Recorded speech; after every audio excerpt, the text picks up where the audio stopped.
नमस्कार, स्वागत है आप सबका आपके अपने चैनल टीचर से कम्युनिटी में। प्यारे बच्चों, आज मैं आपके सामने वीडियो लेकर आया हूँ लेखांकन का अर्थ और लेखांकन की विशेषताओं के संबंध में। लेखांकन का अर्थ पढ़ेंगे हम पहले। लेखांकन का अर्थ क्या होता है? डियर स्टूडेंट, प्रत्येक व्यवसाय ये जानना चाहता है कि उसने किससे कितना रुपया लिया है, किसको कितना रुपया देना है, किससे कितना माल खरीदा है, किसको कितना माल बेचा है। इन सब बातों की जानकारी रखने के लिए, जानने के लिए इन सब बातों को व्यवसाय जो है अपने दैनिक क्रियाओं का या व्यवसाय में जो भी ट्रांजैक्शन होती हैं व्यवसाय उनकी अकाउंटिंग करता है। तो अकाउंटिंग क्या है? अकाउंटिंग जो है व्यवसाय में जो रूटीन के लेन देन होते हैं, प्रतिदिन जो लेन देन होते हैं, उनका वर्गीकरण करना, उनका सारांश बनाना और उनका विश्लेषण करना लेखांकन कहलाता है। तो डियर स्टूडेंट, लेखांकन जो है व्यावसायिक प्रकृति के लेन देनों का वर्गीकरण करना, सारांश बनाना और उनका विश्लेषण करना की जो प्रक्रिया है उसी को हम लेखांकन कहते हैं। लेखांकन का अर्थ के बाद हम लेखांकन की विशेषताएं पढ़ेंगे। जैसे हमने लेखांकन के अर्थ में पढ़ा कि वित्तीय प्रकृति के लेन देनों का विश्लेषण करना, सारांश बनाना, वर्गीकरण करना, तो यही बातें हम इसकी विशेषताओं में भी लिख सकते हैं। जैसे वित्तीय प्रकृति के लेन देनों का लेखा करना, मुद्रा के रूप में सारांश बनाना, वर्गीकरण करना, परिणामों की व्याख्या और सहमान, ये सब चीज़ें इसमें आती हैं। तो देखिए डियर स्टूडेंट, लेखांकन की विशेषताएं हम पढ़ेंगे। लेखांकन कला भी है तथा विज्ञान भी। लेखांकन कला कैसे है? कला क्या होती है पहले हमें ये जानना होगा। कला जो है किसी भी कार्य को कुशलतापूर्वक करना कला कहलाती है। तो लेखांकन में जो है वित्तीय प्रकृति के लेन देनों का पहले उनको लिखा जाता है, फिर वर्गीकरण किया जाता है, फिर सारांश और फिर विश्लेषण। इस प्रकार एक निपुण व्यक्ति ही ये कार्य कर सकता है। तो इस प्रकार कला क्या हुई? इस प्रकार लेखांकन क्या हुई? कला भी हुई। इसी प्रकार विज्ञान के रूप में लेखांकन, विज्ञान के रूप में कैसे? विज्ञान जो है किसी भी विषय का सैद्धांतिक ज्ञान है। तो लेखांकन का कार्य भी कुछ सिद्धांतों पर आधारित होता है और उन्हीं सिद्धांतों का पालन करते हुए लेखांकन की प्रक्रिया की जाती है।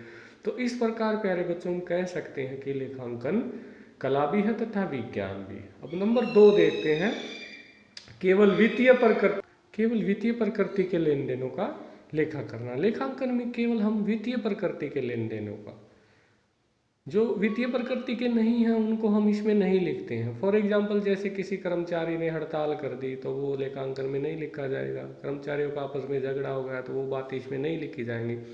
तो जिन लेन देनों को हम वित्त के रूप में लिखते हैं या जो वित्तीय प्रकृति के लेन देन है उन्हीं को हम अकाउंटिंग में लिखा जाता है।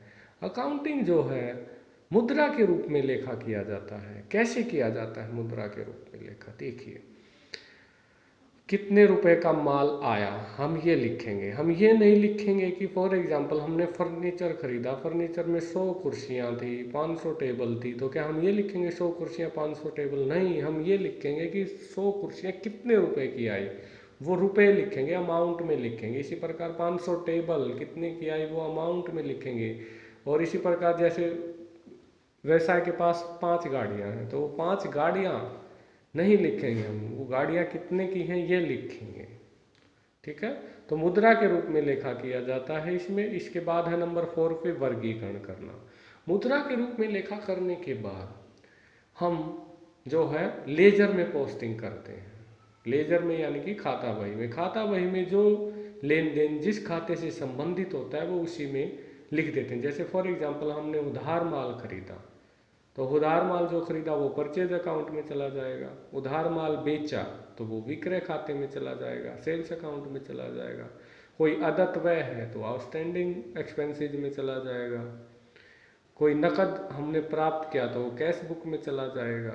ठीक है, तो इस प्रकार से हम खातों को जो जिससे संबंधित है, राम से संबंधित जो खाता हो राम के खाते में लिख देंगे, से हमने कोई लेन देन किया तो श्याम के खाते में लिख देंगे। इस प्रकार जो जिस खाते से जो लेन देन संबंधित है वो उसको हम उसी में लिख देंगे। इसके बाद हम सारांश बनाएंगे समरी के रूप में। वर्गीकरण करने के बाद ट्रायल बैलेंस की मदद से खातों की एक समरी तैयार कर ली जाती है, जिसमें हम 3 खाते मेनली बनाते हैं, trading account, profit and loss account और बैलेंस शीट। अब इन तीनों को समझना जरूरी है। ट्रेडिंग अकाउंट में जितने भी प्रत्यक्ष व्यय होते हैं वो हम लिखते हैं और सेल्स वगैरह लिख देते हैं, जिनकी मदद से हमें ग्रॉस प्रॉफिट और ग्रॉस लॉस का पता चल जाता है। ग्रॉस प्रॉफिट और ग्रॉस लॉस ट्रेडिंग अकाउंट से निकल करके आता है। इसके बाद इसमें हम P&L अकाउंट बनाते हैं, जिससे नेट प्रॉफिट और नेट लॉस निकल के आता है, और अंत में फिर हम बैलेंस शीट बनाते हैं, जिसकी सहायता से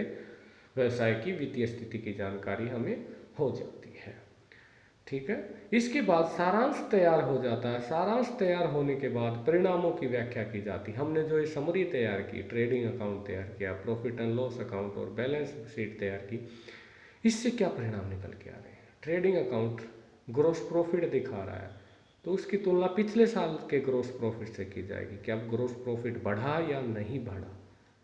अगर नहीं बढ़ा तो क्यों नहीं बढ़ा, विचलनों का पता लगाया जाएगा, चेंजेस का पता लगाया जाएगा, किस वजह से हमारा ग्रॉस प्रॉफिट नहीं बढ़ रहा है। इसी प्रकार नेट प्रॉफिट का अध्ययन पिछले साल के नेट प्रॉफिट से किया जाएगा। इसी प्रकार बैलेंस शीट की तुलना पिछले साल की बैलेंस शीट से की जाएगी और परिणामों की व्याख्या की जाएगी। इसके बाद परिणामों की व्याख्या करने के बाद लेखांकन जो है कम्युनिकेशन का भी कार्य करता है। लेखांकन से पूरा डाटा तैयार हो जाता है हमारे पास, लिखित में trading account, profit and loss account और बैलेंस शीट, ये सब एक समरी तैयार हो जाती है, जिसको हम जो पक्षकार होते हैं उनको भेज देते हैं, कम्युनिकेट कर देते हैं। वो उस समरी शीट को देख करके अनुमान लगा सकते हैं कि व्यवसाय में क्या चल रहा है, किस प्रकार व्यवसाय में प्रॉफिट बढ़ रहे हैं या घट रहे हैं, पिछले साल की तुलना में प्रॉफिट की स्थिति कैसी है, पिछले साल की तुलना में बैलेंस शीट में जो वित्तीय स्थिति दर्शाई गई है वो कैसी है, अब की बार व्यवसाय की स्थिति कैसी है, खर्चे ज़्यादा है या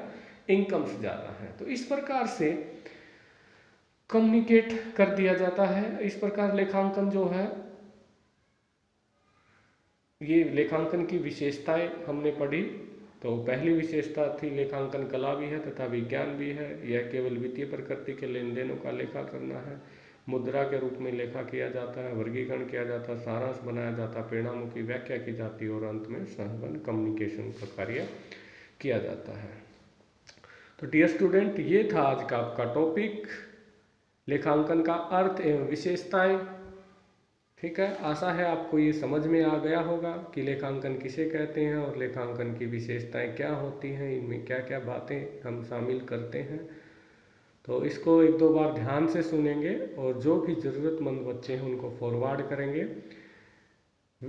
अब देखना डियर स्टूडेंट, आपके नीचे जो यूट्यूब है इसके नीचे एक रेड आइकन बटन है सब्सक्राइब का, उसको आप प्रेस कर देंगे। उसके बाद आपके सामने एक बेल आइकन होगा, उसको आप प्रेस कर दें ताकि मैं आगे जो भी वीडियो अपलोड करूं उसको आप अच्छे से देख सकें, आपके पास नोटिफिकेशन आ जाए और आप उसको अच्छे से देख करके कुछ नॉलेज ले सकें, पढ़ाई कर सकें। तो dear student, thank you for watching.